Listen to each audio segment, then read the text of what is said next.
नमस्कार, times of Swaraj में आप सबों का स्वागत है। मैं हूं संतोष सिंह और छपरा की घटना मामले में कई तरह के अपडेट आए हैं और एक अपडेट यह है कि रोहिणी पर भी एफआईआर दर्ज हुआ है और उसमें सभी गैर जमानती धारा लगाया गया है।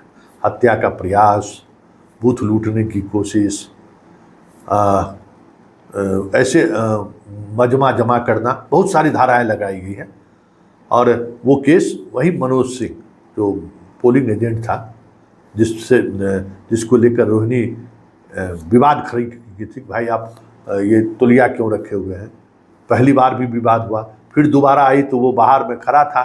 तो याद करिएगा कि यही रोहिणी जो बोली है, अरे तुम यहाँ है, अरे रूढ़ी का गुंडा, वही मनोज सिंह है, समझ गए। और उसी के कारण सारा विवाद हुआ और वो विवाद का शक्ल यहाँ तक चला है। तो वो उस मामले में 3 एफआईआर दर्ज हुआ है। एक एफआईआर तो हत्या जो हुई है उसमें दर्ज हुआ, जिसमें 2 व्यक्ति जेल गए हैं। उसके अलावा आपको एक एफआईआर सोशल मीडिया पर जो वायरल किए हैं गलत इन्फॉर्मेशन, सोशल मीडिया पर जो उत्तेजना फैलाने की कोशिश की, उसमें 10 नामजद हैं और 50 अननोन है। दूसरा एफआईआर ये है और तीसरा एफआईआर रोहिणी पर दर्ज किया गया है, जिसमें सभी गैर जमानती धारा लगाई गई है और इस धारा में कभी भी गिरफ्तारी भी हो सकती है।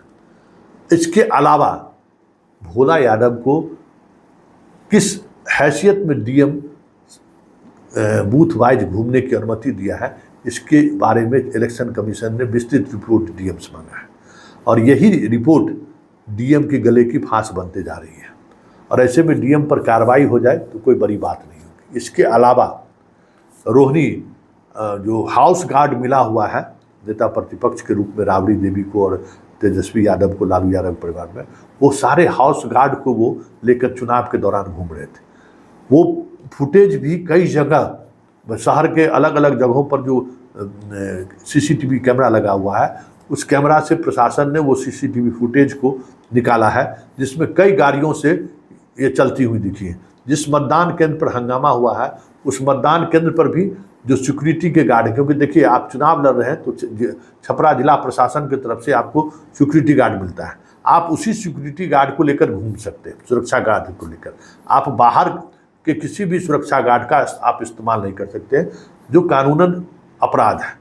तो ऐसे में जो भी ऐसे सुरक्षा गार्ड थे जो राबड़ी देवी के आवास की सुरक्षा करने के बजाय जो नेता प्रतिपक्ष को बहुत सारे तरीके का गार्ड मिलता है ना, वो सारे गार्ड रोहिणी के साथ घूम रहे थे, तो उन पर भी कार्रवाई होगी। इसको लेकर एसपी ने, छपरा एसपी ने पटना एसएसपी से जानकारी मांगी है कि कौन कौन लोग हैं कि उनके गार्ड में हैं, और वो तस्वीर भी भेजा है कि इस तस्वीर को पहचानिए, ये कौन कौन गार्ड है।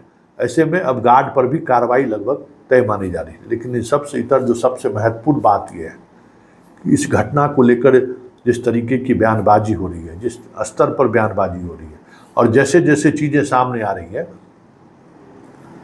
बहुत सारी चीज़ें ऐसी हैं जिससे ये बातें अब छन कर आने लगी है कि एक गहरी साजिश का ये नतीजा है। ये घटना किसी न किसी ने रोहिणी को उस बूथ को लेकर गलत इन्फॉर्मेशन दिया कि यहाँ हर बार बूथ लूट लिया जाता है, और इस इन्फॉर्मेशन पर जिस तरीके से एक्ट की रोहिणी, और उसके बाद जो माहौल हुआ, फिर जो घटनाएं घटी, वो भी कहीं न कहीं गहरी साजिश का नतीजा लग रहा है।